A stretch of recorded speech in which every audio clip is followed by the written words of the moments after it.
अथ वेङ्कटेशस्तोत्रम्। वेङ्कटेशो वासुदेवः प्रद्युम्नोऽमितविक्रमः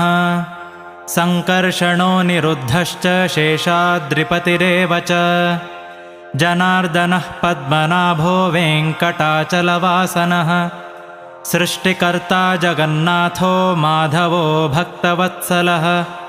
गोविन्दो गोपतिः कृष्णः केशवो गरुडध्वजः वराहो वामनश्चैव नारायण अधोक्षजः श्रीधरः पुण्डरीकाक्षः सर्वदेवस्तुतो हरिः श्रीनृसिंहो महासिंहः सूत्राकारः पुरातनः रमानाथो महीभर्ता भूधरः पुरुषोत्तमः चोलपुत्रप्रियः शान्तो ब्रह्मादीनां वरप्रदः